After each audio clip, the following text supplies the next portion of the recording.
Welcome everybody to Too Legit to Crit, a tabletop role-playing podcast hosted by the human equivalent of a natural 2. Oh, that's so much more disappointing than a nat 1.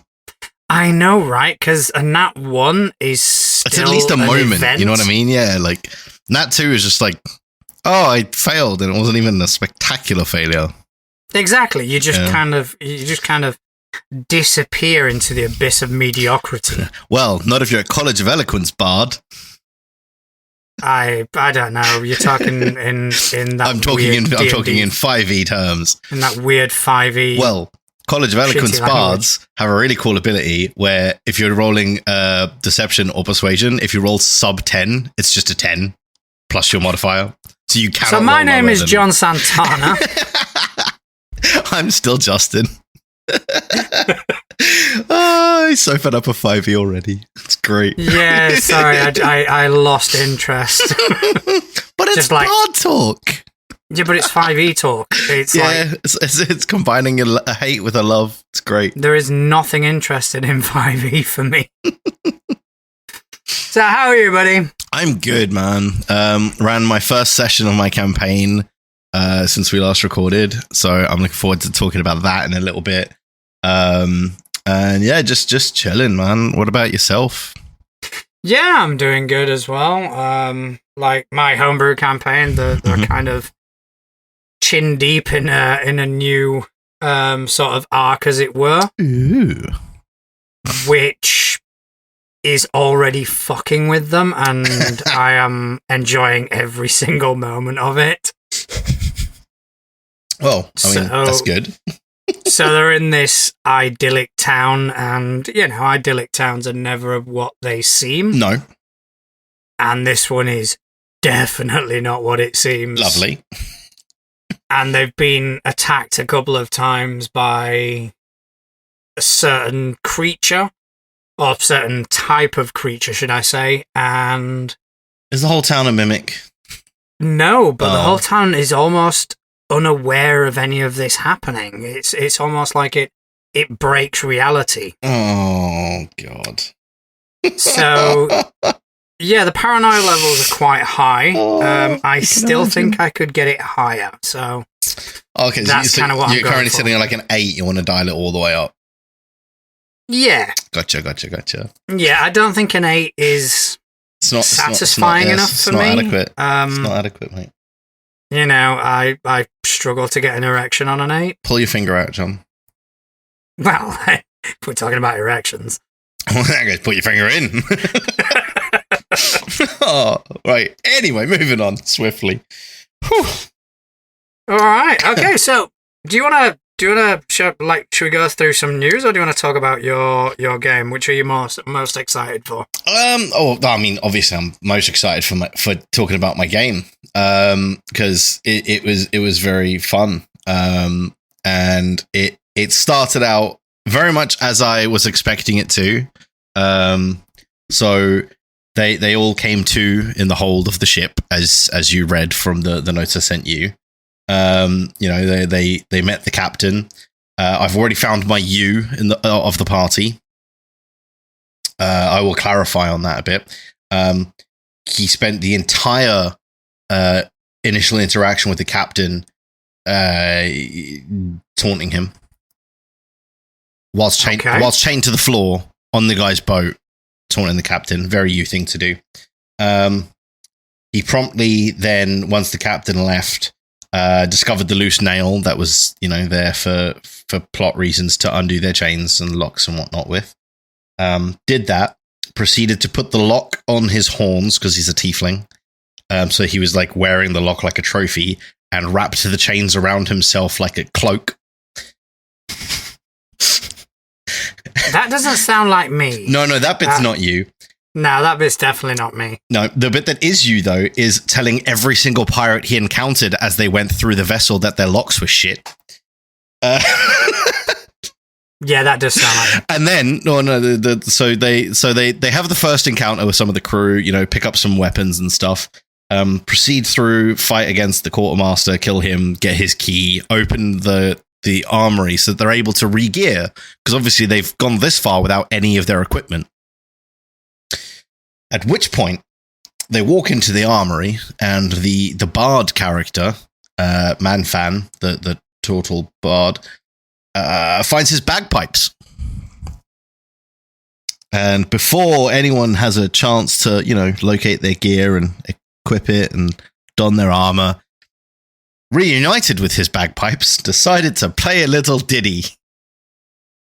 Well, I can see the compulsion, to be fair. Yeah. Thus alerting the captain and bringing him down to the armory before they had a chance to re-gear, which is what I balanced the encounter around them doing, and proceeded to wipe the floor with each and every one of them. And when he arrived at the doorway, he asked them if they had any last words. And the you of the group, Daryl, decided to turn around and say, "Yeah, your locks are shit, I'm getting out of here."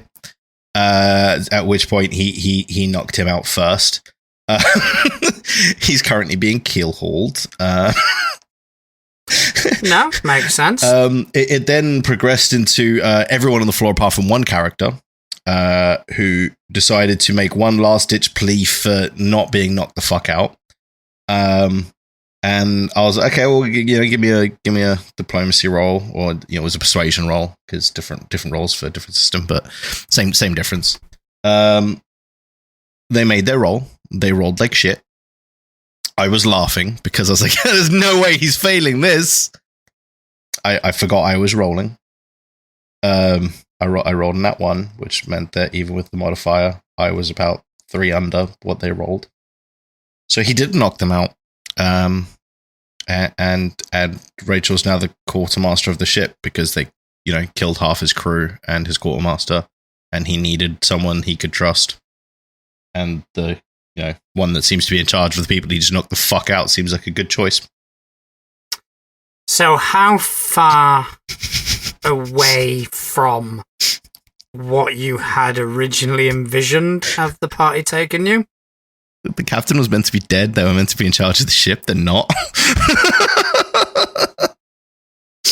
So, it's slightly different in that they're not in charge of the ship. They're still in charge of some people, but they still have a higher power now. So that's interesting. I've now got to flesh out this captain a bit more than I previously had planned. Yeah, that tends to happen. Hence why I do not over-prepare. Yeah. Well, if it hadn't have been for the bagpipe playing, it would have been fine. Fucking bagpipes. But on the bright side, the spell point variant rule is so much easier to track and maintain than spell slots and all that nonsense. So that went down very well, which I was very happy with. Good. I'm glad. I'm glad it's going well. So when is your next game? We are currently in the process of planning that. I've got a week off for my birthday coming up, so I'm hoping to get a few sessions of tabletop role-playing games and board games and whatnot in that week, because I'm also child-free the whole week. So I'm planning to have some people around and play games and do stuff and have fun. Fair enough. So you've got all that time to meticulously plan what's going to happen, and for them to I throw you another curve. I already know what's happening next. I'm very interested to see what other curveballs they throw you. Oh, I'm well aware that they're going to happen. The you of the group has already rolled up a couple of spare characters because he's convinced I'm going to kill his character. He doesn't realize that I love his character and I think his character is awesome. And I have plans for his character, so I have no intention of killing his character, but if it happens, it happens. See, that was a mistake I once made. In a campaign, I was playing a character, and for some reason, I don't think it was like in case of death. I think I built a secondary character. And I was more interested in playing this secondary character than I was playing the original. So I just kind of really lost interest. And it's something I've never done again. I will play a character until they are actually in the ground. Yeah, and then when I'll build something else. Yeah, because if not, for some reason I get sort of excited in a way for this new character that I've got that I want to bring out and I want to test and all this. Yeah, and it just makes me lose interest in the character that I'm supposed to be focusing on, rather than developing that. I think about how to develop this new character, and yeah, I've that's a practice I kind of strongly discourage with my table. Yeah, because it does kind of hamper your experience a tiny bit. Normally I would, but with the player in question, he's a lot like me in he builds characters for shits and giggles. So he doesn't develop an attachment or excitement around a character until he's played them, if that makes sense. So you know how I will like sit in character builders for 3 days straight and just be like, oh, this would be fun. And I just like build out something. But I don't really get excited for it until I start putting something into it more than just the build, if that makes sense. He's a lot like me in that regard. So I'm not too worried about him doing that. The rest of my table, I absolutely would not recommend them making other characters because they would have that issue, I feel. But this one I'm not too worried about. He's the veteran of the table as well. Knows more about it than even I do, which is scary because I know a fair bit now. Fair enough. I'm glad it's going well. Yeah, loving it. And obviously, the most important question is: did your players enjoy it? Did they have a good time? They seem to have. Everybody was very, very respondent. No, what's the word I'm looking for? Responsive. That's the word. Good job. Team effort. We did well. We got there in the end. Yeah, everyone was really responsive to everything. Good. The I think probably for me the standout moment was when Manfan the bard picked up his bagpipes and started playing. Daryl, the seasoned vet player that I mentioned earlier, as soon as he said that, he just looked at me. And I just smiled and he started laughing because he knew it was coming. You can't, on a vessel, start playing the bagpipes and not have the captain go, what the fuck is that? Yeah, it would seriously be a suspension of disbelief. Exactly, yeah. You know. Okay, roll stealth to play the bagpipes. Yeah, play your bagpipes stealthily, sir. Sorry, what now? With multiple disadvantages. Roll 18 dice and take the lowest. Oh, good. It sounds like you had a good time. And, that's the important part of it. Yeah, no, everyone seemed to enjoy themselves. And I am looking forward to next time on Dragon Ball Z.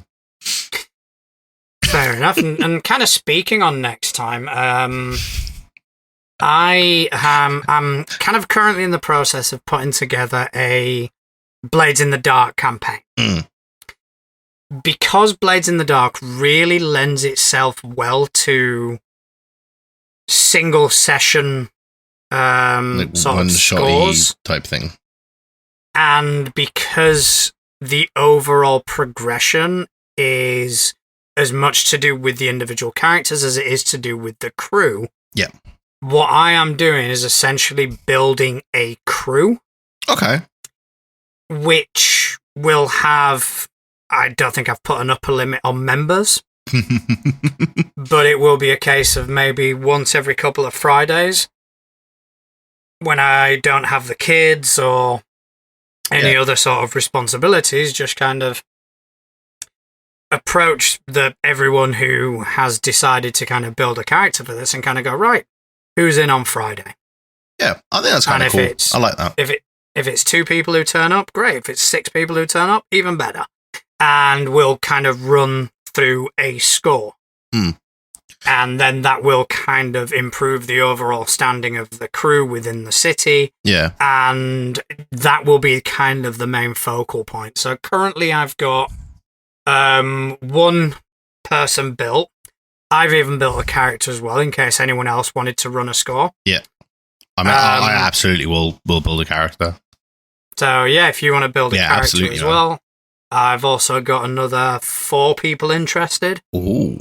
And, you know, even if it does get a bit too big, there's nothing wrong with a crew, like, splitting into factions or, Well, you know, having 2 crews. Yeah, I mean, that's the thing. Like, the way you're kind of, you know, setting that up as well, it could just be, oh, we've got to this place. One crew is going to go and do stuff over there. That crew is going to go do stuff over there and run 2 different things, like, simultaneously, in air quotes. No, but the system kind of is really, I didn't even think of that, but the system would lend itself to that really easily because it is a very low prep system.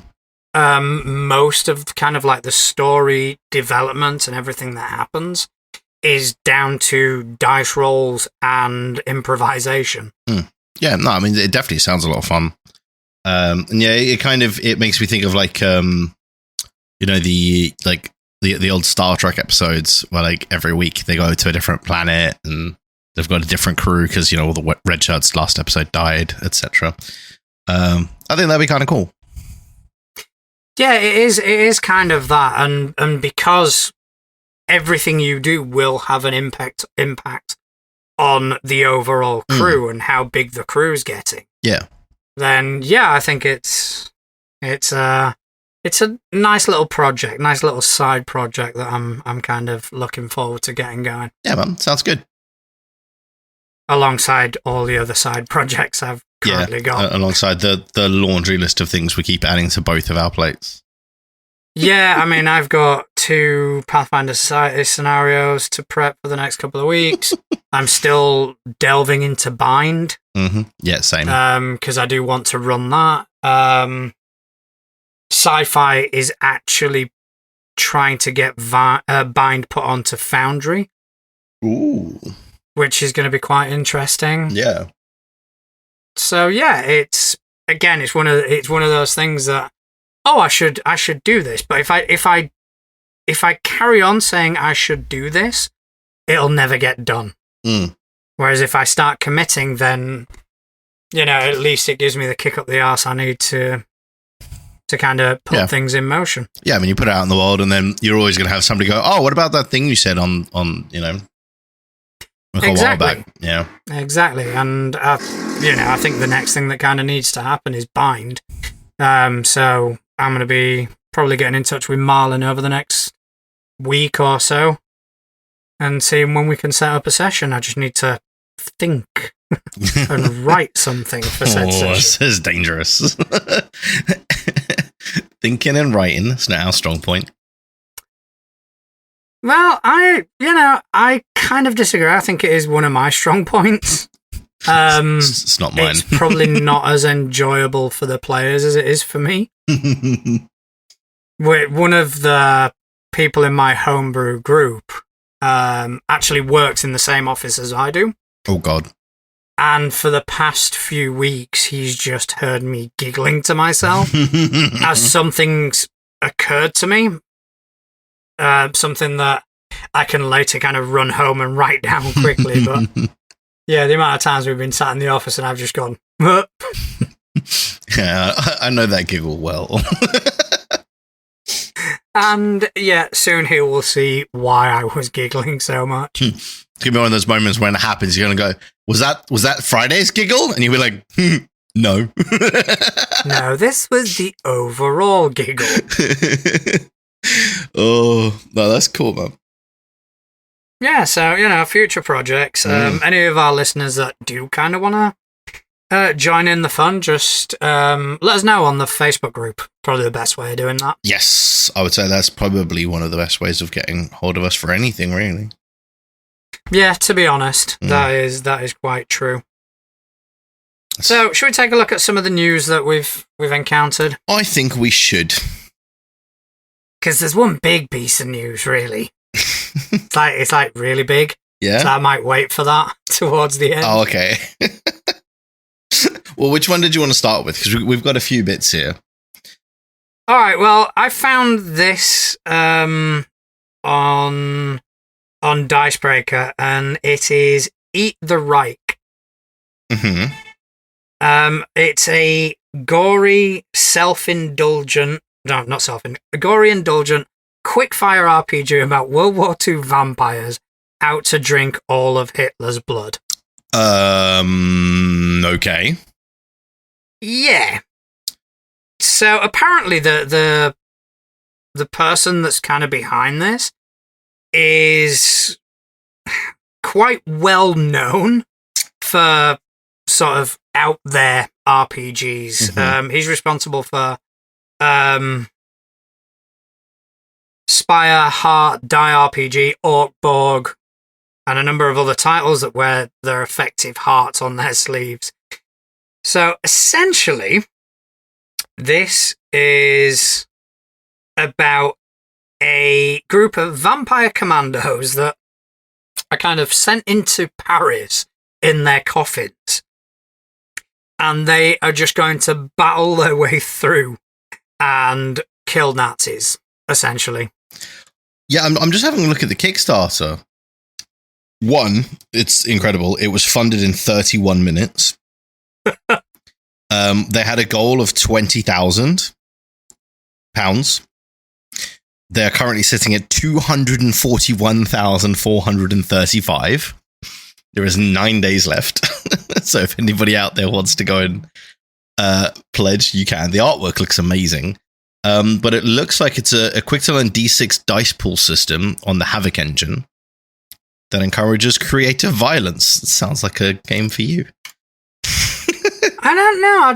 I don't know. I was thinking about it. I don't think it's... Don't get me wrong, the premise sounds fucking phenomenal. Do you know how you level up? There's no XP.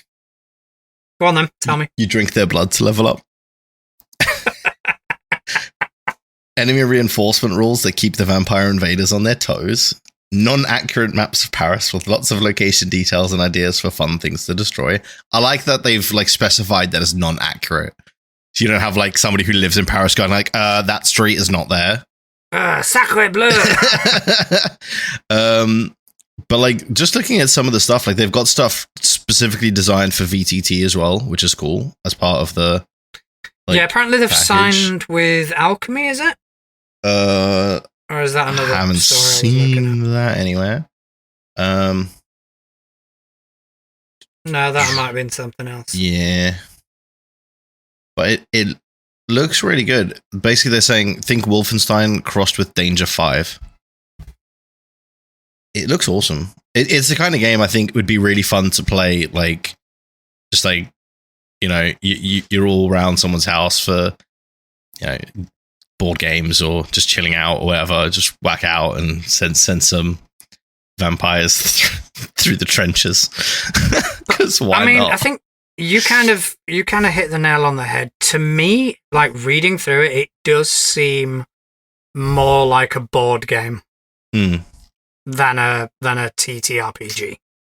Yeah, it definitely seems more like the kind of thing you would like say pull out when you've got a few friends around or whatever, like you would a board game just for a quick little game. But it looks awesome. Yeah, I mean, don't get me wrong. I love the premise. I love the sort of like the tongue-in-cheek concept behind it. I don't think it's going on my list to be honest, though. Yeah, I don't think it's one for us, but it definitely looks good, and I would say it's worth checking out. Yeah, wish them all the luck in the world. Mm-hmm. But I mean, speaking of vampires and monsters and things of the such, have you seen that the Witcher 4 game being developed means that they've put the Witcher RPG into hiatus for a little bit? Yeah, I saw that, and it kind of caught me a bit by surprise, and I don't know why it did, to be honest. Because when I think of like a tabletop role-playing game and a video game like Cyberpunk, although they share the same world, I've always kind of seen them as two completely separate entities, which will have been produced separately. But apparently that's not the case. Apparently they have to kind of focus on one and then focus on the other. Yeah, I mean, I'm just having a look. So they are saying that they are separate separate storylines. So the upcoming books and supplements for the TTRPG don't tie directly into the ongoing storyline of the main characters. But I think that what they are going to be doing is stuff that's based around what's happening at the same sort of time. So I think what they might be looking at is, yes, it's separate, but I think they want it to be at the same, like, so the Witcher games are happening, like, I really can't think of my words today. At the same time, parallel, that's the word I was looking for. Right. So they're happening in parallel, if that makes sense. So they need whatever happens in the video game to be finalized before they can, implement that into the RPG, or the tabletop RPG, because obviously the video game is also an RPG. It's very confusing when you've got two different forms of RPG. Whatever happened to the other project that they were working on, that Project Blue Moon? They were meant to release information a couple of days ago, and I can't see anything for that. That is true. They were. I believe they said it was supposed to be towards the end of last month. Yeah, I'm just Googling it now, seeing if anything kind of comes up. As am I. I have. Yeah, I really can't see anything. September 30th. What is that? More information? Yeah, return here on September 30th and step through the gate. So they must have pushed that back as well then. Yeah. You teases. That's on their official page. Yeah, that Project Blue Moon definitely. There is more artwork though. Ooh, is it nice? Oh, actually, no, they have given a little bit more info here. It's still not a lot of info, but it's a little bit more. So they've some more artwork, which it is beautiful. I'll send you a link real quick. There you go, so you can see the artwork that I'm looking at. Like it is beautiful artwork. There's no denying that. And if the rest of the artwork is going to be in a similar vein, I'm probably going to buy the book just for the artwork. But they have released a little bit more info. Oh, it's the second sneak peek. Yes. All right, so apparently Project Blue Moon is the internal name for the game and not the final title. Holy shit, that artwork, though. Right. So, the first world, Nakatsukuni. Wasn't even going to attempt that, so good on you for trying. To imagine great armies of humans and spirits waging a hopeless war against a corrupted deity, employing once peaceful creatures twisted into a horde of mindless monsters to collect souls for a traitorous afterlife. That sounds cool. It does sound interesting, yet even now this world still isn't safe. The enemy continues to find ways to slither past our defences in the wake of this 100-year of sorrow and the reunification wars. This world struggles to recover. The wilderness is overgrown and perilous. The city's tainted by unrest, born from years of fear and conflict. Despite our best efforts, we cannot watch every dingy alley and dark corner. And then, then they just say about coming back on September 30th for more info.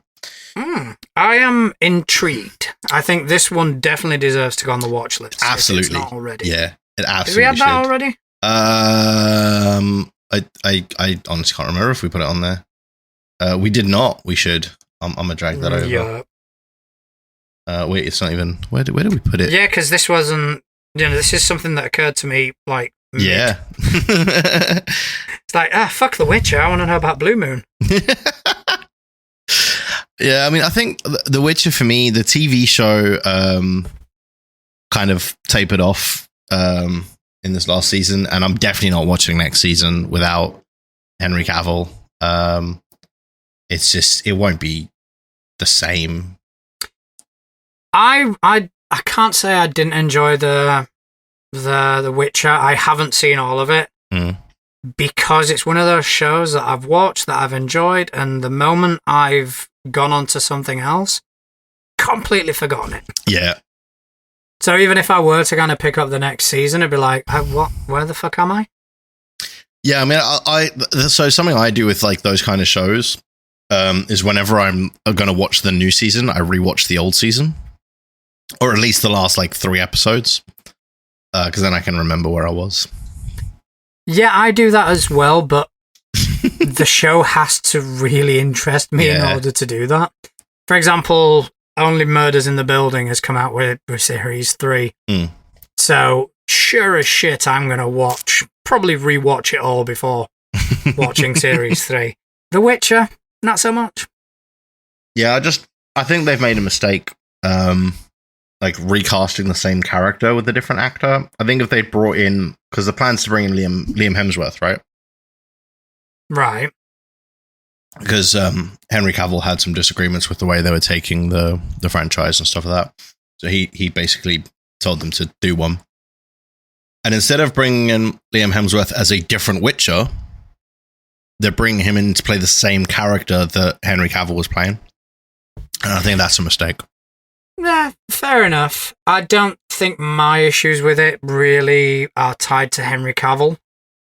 I just found it forgettable. That's fair. You know, it's not something I've watched and kind of gone, holy shit, that was awesome. I've watched it and gone, yeah, it's not too bad. And that's it. I've now moved on to other things. Speaking of moving on to other things. A segue about a segue? Right. It's like a meta sort of segue. Kind of cool. So a lot of people seem to have moved on to other things in recent times because recent studies have shown that almost 40% more people are playing tabletop games since before the lockdown. So the lockdown has brought a lot of people into this amazing hobby. Yeah, I mean, if there are silver linings regarding the lockdown, I think that's one of them. That's definitely one of them. Yeah, I mean, this one's going to hurt you a little bit, but interest in D&D's increased to like by 85%, which is insane. It's all right, they don't know any better. They don't yet. You're right. They don't know any better yet, and they've got decisions to make going forward because they've now that they've had a taster, and it's all downhill from here because you don't stop spending money. There's always new books. There's always new systems. And Wizards of the Coast want your firstborn child. Not just Wizards, let's be honest. All of the companies have got more books coming out, more rules coming out. Just Wizards. Just Wizards. They're all a bunch of bastards. But even like miniature war games, right? So things like Warhammer, like all those sorts of games, Malifaux is another one. Those have also seen an increase of about 49% since the pandemic. And yeah, it's been insane. I mean, Gen Con had its largest ever attendance last month with over 70,000 people going. No, it's phenomenal to see. I mean, the new venue that we have kind of started going to for the Pathfinder Society games, our second venue, as it were, is a big wargaming venue. Yeah. So, you walk in and there's 10, 12 tables. Yeah. More even. Yeah, there's loads. Yeah, because they've got some out the back as well. I don't know if you've been to that bit. Yeah, and it's just all war games. And, it's fantastic to see. Personally, I'm not much of a war gamer, but I have been in the past. Yeah. I had quite a substantial Blood Angel army for Warhammer 40k. I've tried it. The issue I have with it is the same issue I have with tabletop role playing. Dice hate me. So I have never won a game when playing any war game, except for Malifaux, because that's cards and not dice, which is why I like cards and not dice. But any game I've played that revolves around dice rolls, I have never won a game. So, yeah. Sore subject. Let's move on. I'd feel bad for you if it wasn't so fucking funny. I know. Yeah. And it's quite funny because like people will come into like, so we've got a games workshop like literally up the road from where I live, right? And I'll go in there again. You know, there's a couple of guys in there that I talk to, and we have a good old chat and stuff like that. And they never used to believe me when I would say how bad my dice rolls were until I started playing games there. And now whenever anybody says, "Oh, I'm rolling so badly," and I'm standing there, they'll all just look at me like, "No, you're not," because they know that if I was playing, the guy would still win. Again, still funny. Yeah, not so much for me. Your pain is amusing. Yeah, not for me. I don't care about that, though. No, I know. But yeah, it's really encouraging to see this hobby that we've embraced so tightly, that others are starting to do so as well. Yeah. And, you know, let it continue. Let it continue to grow. Yeah, and absolutely. Let's tell stories. Yeah. All right. So, speaking of telling stories. Loving that. Setting yourself up for the segue. It's beautiful. Thing of beauty, that. Yeah. So, the classic RPG Mutant Chronicles goes noir gumshoe in mystery-focused Lunar City Blues. Now, the thing about this article is none of these words mean much to me. No. Because the classic RPG Mutant Chronicles, never fucking heard of it. Yep. And Lunar City Blues, obviously, it's brand new, so I hadn't heard of it until today anyway. But apparently, Lunar City Blues is a Swedish RPG, I do believe. Okay. Not Lunar City, Mutant Chronicles, sorry. It was created by the Swedish studio Target Games back in 1993. Jesus. When I was 11. It's depressing. Yeah, I was about to say, it's depressing that 1993 is considered classic now. Because I know. Yeah, I was playing games by that point.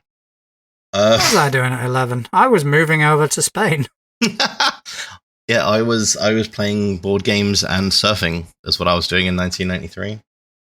I was in a foreign country learning 2 new languages. I was also in a foreign country, but I was not learning new languages. So yeah, I wasn't playing RPGs back then. That is for fucking certain. Oh god, no. No, I was playing video games and surfing. And StarCraft. I played a lot of StarCraft back then. Oh, StarCraft. I think StarCraft was around then. I think, I think it might have been. I need some StarCraft in my life. I miss StarCraft. Oh, completely fucking off topic. It was. And I had a proper midlife crisis moment over the weekend. Oh. And I went and bought Tony Hawk Pro Skater 1 and 2 for the Xbox. They were good games. They still fucking are. I think the worst thing, though, is when you play a game like that from when you were younger. Because like back when they first came out, we're like, these graphics are amazing. You play it now and you're like, these graphics are not that great. Oh, no. These have like HD remaster. Okay. They've literally redone the game. Fair. I didn't realize that. And they look amazing. And I'm happy to say that, yes, I've missed a trick or two and I've gone rusty. But the moment I picked up that controller, 60,000 on my first combo. Nice. The big question, though, is the soundtrack still the same? Yes. Good. They've added to it as well. Because that was iconic. Yeah, they've added to the soundtracks. But whereas before, I used to be able to get, and I, no word of a lie, used to be able to get, like, combos in the millions. Yeah. Now I'm struggling to break the 100,000 mark. So I do still need to it's a sign you're getting older. Yeah. I mean, to be honest... You just got to chain the manuals, man. Chain the manuals. That's what I'm doing. Chaining manuals, chaining rails. Yeah, manual grind. Yeah. But yeah, as far as midlife crises go, it could have been worse. I could have bought an actual skateboard. I definitely don't have 2 skateboards in my hallway right now. I tried it a few years ago. This is even before my 40s. This was barely into my 30s or maybe even late 20s when I picked up skating again. Yeah. And I realized I now fear stuff I never used to. Well, that's the thing, man. Like, I look at like, because I mean, I've literally got a skate park like out my window, right? So I can see kids like out there skating all the time, and they're doing stuff. And every time they do it, I find myself like cringing because I'm like, oh, they're gonna get hurt, and they don't. And it's like the minute that happens in my brain, I'm like, oh yeah, that's why I don't skate. I'm a bitch. But yeah, that happened to me when I was skating. Yeah. Like, I mean, I was never like the most proficient skater in the world. No, but I was the cameraman. I used to, I could hold my own. I could do a couple of tricks here and there. And when I picked it back up, it's like, nope. Not even going to try that because I'm going to fall and it's going to fucking hurt. Yeah. I never used to have those fears and now I do. I'm old. Yeah, man, it's the worst. Getting old sucks. I hate it.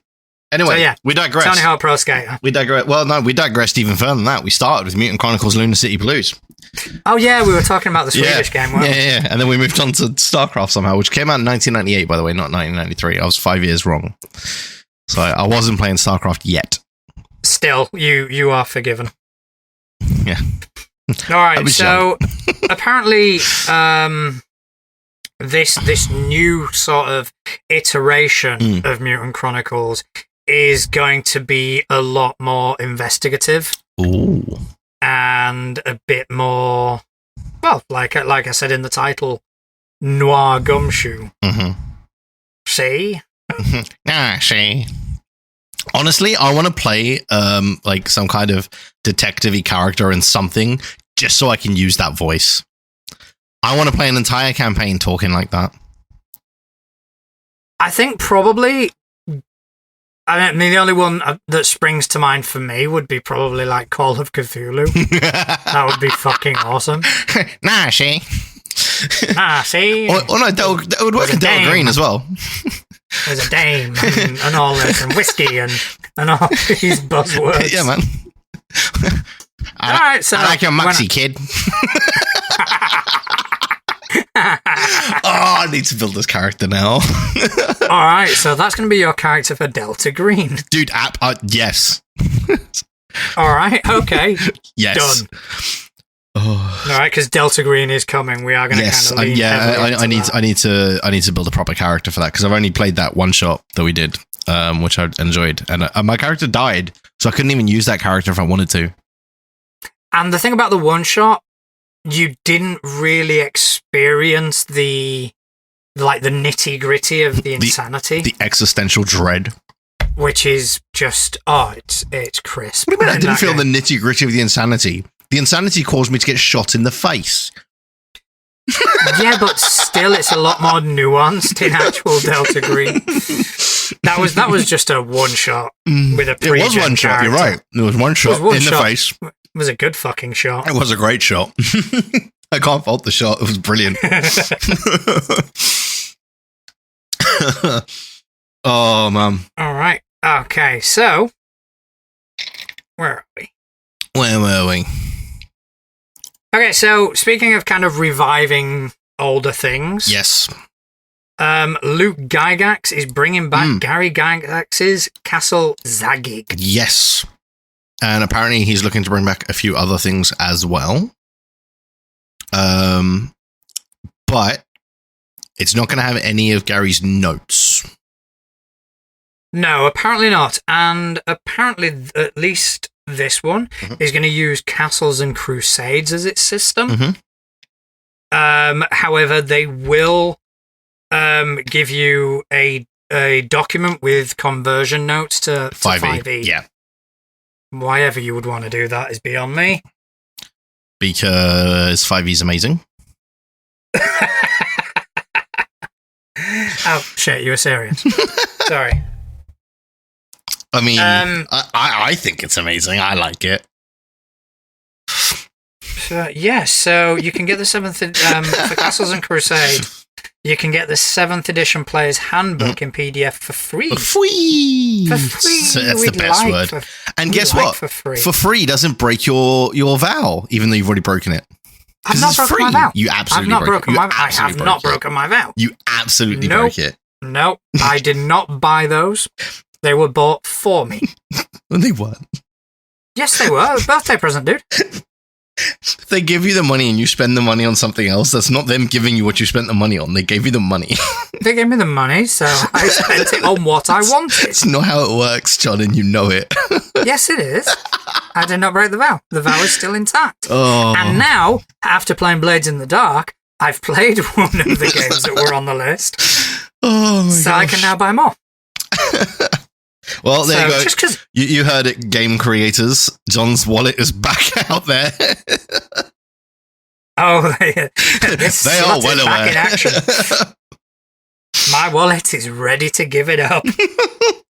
So yeah, Castles and Crusades. Yes. I have heard of this. I've not really I have not. delved too much.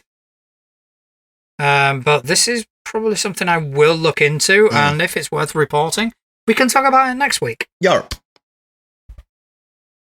All right, so at least for me, what we saw as the biggest news Mm-hmm. is that Paizo have started a new Pathfinder playtest. Yes. They've teased it quite heavily since Gen Con. Mhm. Two new classes that have not been done before. In Pathfinder, one of them I think has had similar concepts that haven't quite panned out in both D&D and Pathfinder, but this is, I think, a new attempt of the same concept. So it is all going to be part of their upcoming book called The War of the Immortals, where a core deity is going to die. Yes. Yeah, I remember you telling us about that. They have teased that it's got something to do with Caden Kayleen, who is the accidental god. Yep.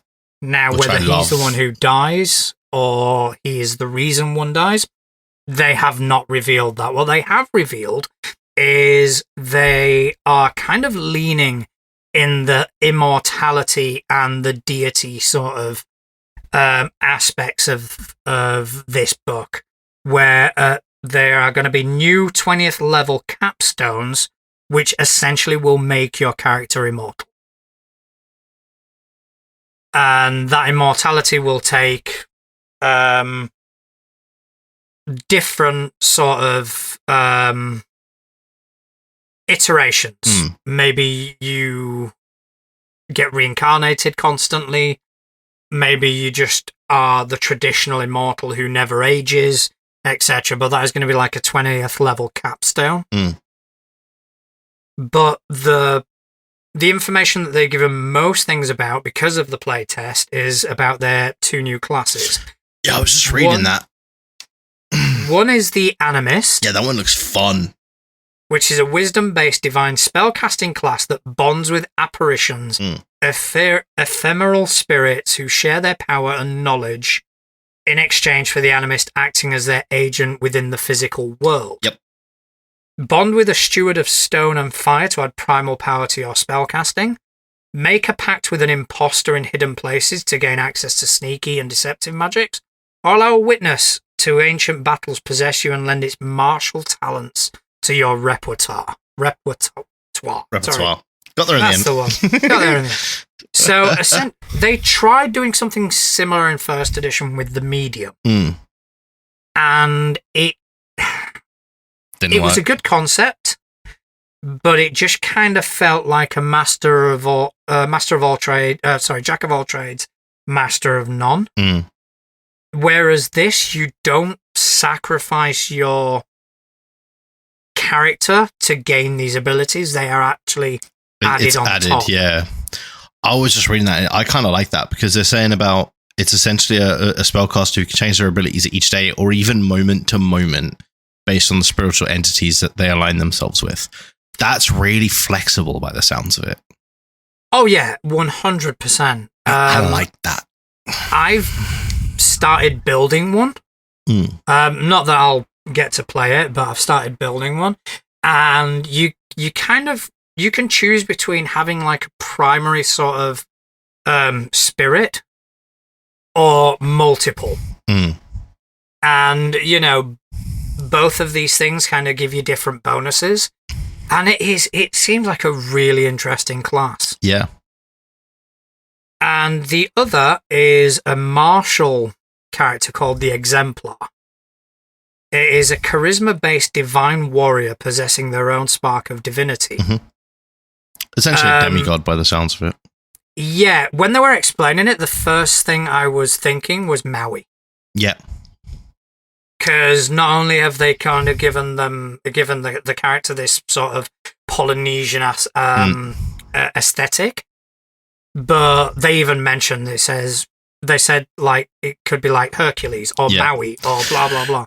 Yeah, see, Hercules is where I went, but that's because I'm a big Disney kid, and I just had all of the Hercules songs running through my head when I was reading that.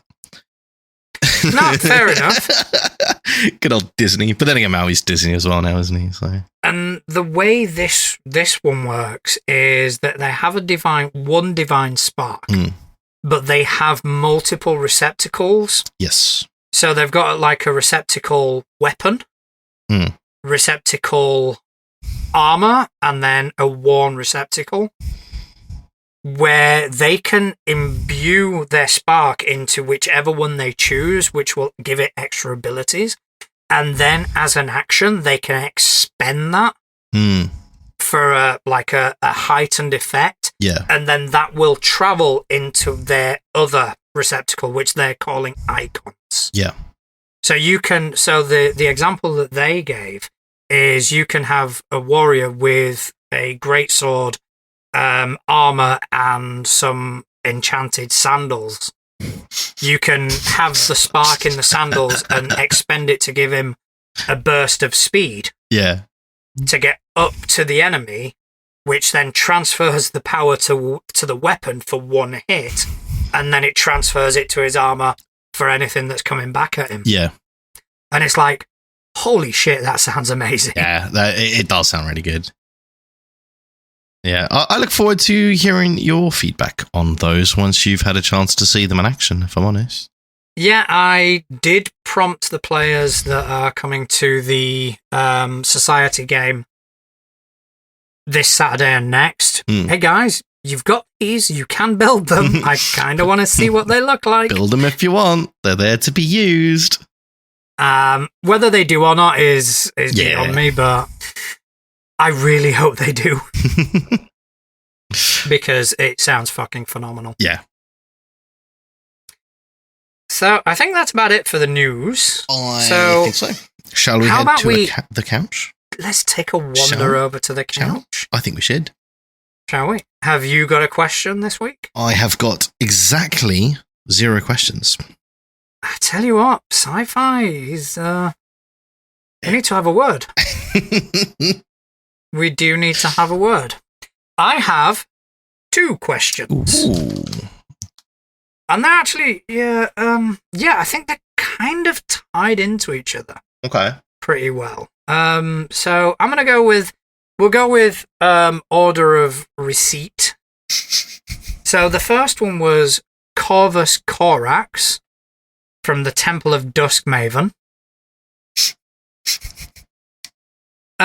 First of all, he offers us a note on our Exploiting Loopholes episode. Mm-hmm. Apparently, Toril is the name of the world where the bulk of 5e pre-written campaigns take place. There we go. Primarily along the Sword Coast in Faerun. Yeah. See, those are the 2 names I know, Sword Coast and Faerun. Yeah, Faerun I would have probably eventually remembered. Yeah. But that's the one that sounds most familiar. That Toril is new to me. I wouldn't have had a clue. But then again, I have heard that. Why would I? Yeah, I have heard that. I always get a bit lost with the map. Fair enough. But to the question. Yes. As a DM that is an absolute fiend for lore, I even looked into older editions of D&D for lore. What are your thoughts on drawing inspiration and lore for players from older editions? and even to a lesser extent taking some information from the overarching multiverse of other settings and worlds. I don't think there's anything wrong with that. I think anything that's going to broaden the story and give you more enjoyment is absolutely fine. Somebody went through the effort of writing it. Use it. Yeah, I completely agree. Oh, so my opinion doesn't matter, does it? No, fuck you. You know it doesn't. No, but I do agree with you that there is nothing wrong with pulling from any source. Yeah, absolutely. It doesn't have to be even the game that you're playing. Yeah. It can be anything. Case in point, something in the homebrew that I'm running. There is actually a Pathfinder version of it. There is this. What I'm using does exist in Galarian lore. Mm. However, I looked at it and went, meh. It's a bit underwhelming. Yeah. So I have pulled from somewhere else. I'm trying not to give anything away to my players. Yeah. But I've pulled from certain sources that I'm aware of, that I've enjoyed, and I think have made the whole concept far better. Yeah, prime example is the entire stance of my campaign, as you well know, came from an adventure path that you ran with us in a different system. That is true, right? I mean, that's almost verbatim what happened in the start of that after they, didn't kill the captain like they were supposed to. Well, to be honest, in that adventure path, you don't kill the captain either. Exactly. That was my point. Like that now that they didn't kill the captain, it's almost exactly that, right? They pretty much ended up in Skulls and Shackles, unintentionally. So, in Skulls and Shackles, the initial ship secures another. Mm-hmm. The characters get put on with the first mate of the original ship, who assumes captaincy, and you both go your separate ways, and that's where the mutiny happens. Yeah. So you kind of kill the first mate, and that's how you get your first ship. Mm-hmm. But yeah, I've pulled from everywhere. Yeah, absolutely. I've pulled from video games that I've played. I've pulled from a song. Yeah. Books I've read, films I've watched. Literally anything. Yeah. And the law, even if I were to just stick to Pathfinder, Pathfinder 2nd edition, the premise of it is that it takes place 10 years after original Pathfinder was released. So the game world has progressed 10 years. Mm. So everything that's happened in all the adventure paths for Pathfinder 1st edition have actually happened, and they've made an impact on the world. So, for example, the city of Jin Shalast is now visible. The world wound is now sealed, etc., etc. So all these changes that have happened in the world, because Pathfinder is still relatively, 2nd edition, is still relatively new, the lore books haven't quite caught up. So I find myself constantly going back to 1st edition books. Referencing the old ways. Yeah, and just kind of picking up and updating as necessary. Yeah, absolutely. Yeah, I think... I think we're in agreement on this. It's absolutely fine to pull from any sources that you think is going to influence your game for the better. Yeah, and it can also work for the sort of players that kind of know the lore. Yeah. It can also be really good to kind of surprise them. Because a player that kind of knows the lore inside out of the world you're running, I'm not saying that they're not going to enjoy it, but they don't have that initial sort of wow factor when something's revealed. Yeah. Whereas if you're pulling from a book that they've never fucking read, then it's gonna help. Then you can actually give them that experience. Yeah. So, yeah, definitely. Pull from anything. Pull from any source. Do not restrict yourself. No, not at all. Steal, file off the serial numbers, and recycle. It's what Ludwig, a YouTuber, a gaming YouTuber and streamer that I watch a lot of, it's a technique he calls the yoink and twist. So you yoink whatever somebody else did, twist it so that it's your own, and then it's your own. Yeah, and it's also known as the Hollywood business practice. Yeah, the yoink and twist. The yoink and twist. Yeah, it's great. Disney do it all the fucking time. Yeah. Everyone does it. It's great. No, but yeah, definitely. I think it's a fantastic question, though. Oh, yeah, brilliant. Yeah, amazing. And thank you very much for that. Yes. So, our next question. Yarp. Comes from the man, the myth, the legend, Couch. That he is. He is writing to us from just one more day till retirement. Bullshit. And this is an interesting one, and I did want to get your take on it. Mm-hmm. When setting up your campaign, how do you figure out the story beats? This mainly applies for homebrews. Do you find that the story can change do you find that the story can change, or do you get bored of your story and want to change it?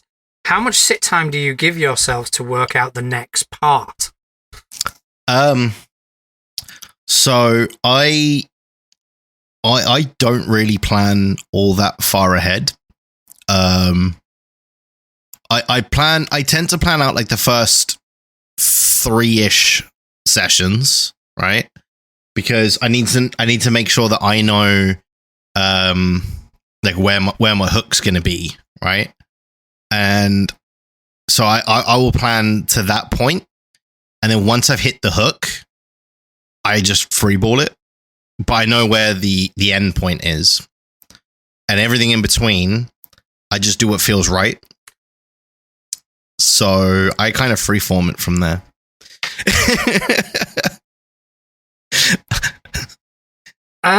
In a sense, I do kind of prep a bit more. Yes.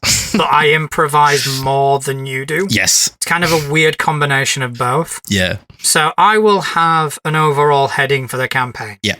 All right. And let's take a film, for example. Lord of the Rings. All right, Lord of the Rings. Why not? Okay. I was watching it the other day. Yeah, and people are... I'm going to have to lay out a disclaimer here. That I am... Spoilers incoming. No, I'm probably not the ideal person to be talking about Lord of the Rings, because I've read the book, hated the fucking movies, and yes, I may get a lot of shit wrong. Yeah, that's fine. But I'm going to roll with it. It's fine. I'm here to help. And if it offends you, then you've got bigger problems than me talking about Lord of the Rings to deal with. Yep. So, okay, so Lord of the Rings. So I'm there, I'm at home, and I'm thinking, okay, so I want a campaign. I want a short dude to go to a volcano to chuck a ring in. Not necessarily a short dude. That's just one of the player characters. You just need a ring thrown in a volcano. Yeah, no, but that's the concept I had in mind. So I need a ring in a volcano. Yep. All right, so that is where I want the thing to end. So then I will kind of start asking, right, so what needs to happen to lead up to that point? So the dude has to meet other people. Yes. Those other people have to travel to this place. Was that Moria, I'm thinking? That was the mines, yeah, where they fight the Balrog. Yeah. Okay, so they have to meet up, they have to get to this point. And then from there, they have to get to, say, another place, I don't know. Gondor, yeah, okay, they have to get to Gondor. All through the while, they have to face various challenges, but I'll get into that in a minute. So we've got the beginning, we've got the individual sort of checkpoints that need to happen in order to reach the goal. Now, from the beginning to the first checkpoint, that's when I come up with stepping stones. So those stepping stones will be little adventures. Little sort of semi-independent things. Some things will be tied in more, some things will be tied in less. They come across a village that is haunted, for example. You know, you kind of dangle that bait and kind of say, look, this is a very haunted village, people are dying, etc., etc. And, you know, heroes being heroes will 9 times out of 10 kind of go, oh, we need to figure out what's going on here. So that will give me 4, 5, maybe even 6 sessions worth. And because I don't plan the way the sessions are going to go, all I do is prepare information. So I'll prepare the town, I'll prepare the NPCs, I'll prepare the shops, I'll prepare what's going on, and then everything else is just improvising with that information. And giving the appropriate nudges where necessary. Yeah. And as they're kind of getting to the end of that, that's when I'm thinking about the next one. Yeah. And the next one, and the next one. And it will guide them to the checkpoint that I need them to be at. Once out of that checkpoint, that's okay. That's step 1 done. Now we need to focus on how to get to step 2. So that is kind of how I set up my story beats. I set them up as like potentially self-contained adventures. And in terms of changing, 100%. I will change things on a dime. Sometimes it's because of character actions where they've done something that makes me need to kind of shift the goalpost. They've zigged instead of zagging. They caused a riot and are now all in prison. Yeah, for example. That for me is an opportunity to kind of go, right, okay, now how do I not necessarily change the campaign? But how do we incorporate it? Yeah, how do I let them enjoy this whilst at the same time getting them back to where they need to be? Prison Break, for example. So yeah, that is kind of the way I do it. And yeah, in terms of change, it changes all the time. I have spoken to my table and said, once this campaign's done, we will have a session where we will sit down and you will ask me any questions you want to ask about the campaign itself and how I prepared it. And get ready, because some things are going to surprise you. Yeah. I pulled a major change earlier on in the campaign. And that wasn't based on anything the characters did. That was based on a conversation I had out of game with one of the players where they kind of commented on something, and I kind of felt it was a bit of a challenge. Yeah. So I went, sounds about right. Okay, fucko. And there is one major change. Oh, really? So yeah, once all is said and done, I will be more at liberty to kind of reveal what that is and what prompted that change, because you are going to fucking love it. Oh, can't I'll wait. I'll probably even tell you off air if you promise to keep your fucking mouth shut. Yeah, let's not do that. We both know that. Okay. It's no. Yeah, so I will not make that promise. Yeah, once the campaign is over. I know my limitations, god damn it. Yeah, because this is juicy as well. No, then don't tell me. Yeah, so yeah, I think we've got about maybe 4 or 5 months left. Once it's done, I will tell all. Fantastic. But yeah, so change stuff up, and you know, what I always kind of want to stress to newer GMs is don't try and prepare for everything, and to trust your improvising. Yeah, I think as well, like just on that is don't get too attached to your story as well. because I have in the past seen like things on Reddit and stuff that where like a GM has created, like, because obviously, I mean, they spend time creating this like this arc, right, that they want to get through. But if that's just not what the players are feeling or not what the players want to do with what you've presented them, you can't force them down that road, because then they're just going to feel railroaded and get a bit, oh, that's not really what I want. And so I think it's important to not get too attached to your story that you start ignoring what the players actually want to do as well.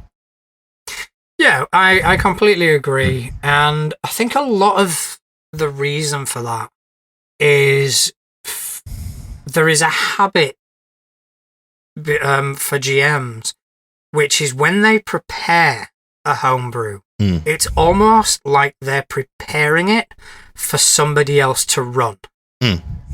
So every little thing is detailed. Yeah. You know, okay, so the players are gonna meet up in a tavern, and then they're going to go to this person who's going to send them on this quest to beat this dragon. And they do this, and it's almost like they're trying to write an AP. Whereas my advice is, you're not. The only person who needs to read this is you. So all you need to do is give yourself enough information to have an answer. Yeah. When the players say, what's this? That's what you need. You do not need, okay, so they're going to meet Jeffrey, who is going to send them on the quest to face the dragon. No, you need to know that there is a dragon nearby. Yep. And that's causing havoc. How they get on that quest is going to be, you can just do it however. Oh, they've heard some rumors or... Yeah, and if they don't want to get on that quest, then have another one in your back pocket. Yeah. And if you have something prepared and the players bypass it, use it somewhere else. Don't tell them. Yeah, do not fucking tell them. We've said that so many times on this show. Just move it. Make it the appropriate level. Yeah. And go, hey, look at this thing that you've just walked into. Well, because I mean, that's the thing, right? They're going to get to a town at some point where, like, they'll say, one of them will say, I'm going to go check the notice board for any jobs. Cool. You find a note for this thing that they bypassed 5 towns ago. Yeah. That's in this town now that they never knew about. I prepared a whole fucking city that my players walked past. It's the moving city. Oh, yeah. It was called Wood Thing, but then all of a sudden... It's a different name now. It's got a different name. It's funny that. And all the creatures are leveled appropriate, because it was about 5 levels later as well. Mental how that happens. But again, they didn't know. They saw the city and went, yeah, we're not going to rest. We're just going to plow through. Keep on trucking, yeah. And I'm just sat there kind of going, fuck. I think that is key, though, is if you have something like that they completely bypass, just stick it in your back pocket. Don't tell them. Don't show that you're gutted that they've missed this cool thing that you had planned or whatever, right? If they miss it, just stick it in your back pocket. Pull it out later when you need to. Yeah, it'll come up. I mean, it'll come up. It can even be something as simple as an NPC giving them information. Yeah. If there is important information that they need to know, and they just happen to kill the NPC who had it, give them the information some other way. Like, yeah, because I mean, you again, if it's just a bit of information they need, they're inevitably going to have, one of them's going to be like, I'm going to spend the night in the tavern just drinking and, chatting to people. So, okay, well, while you were doing that, you heard this rumor? Yeah.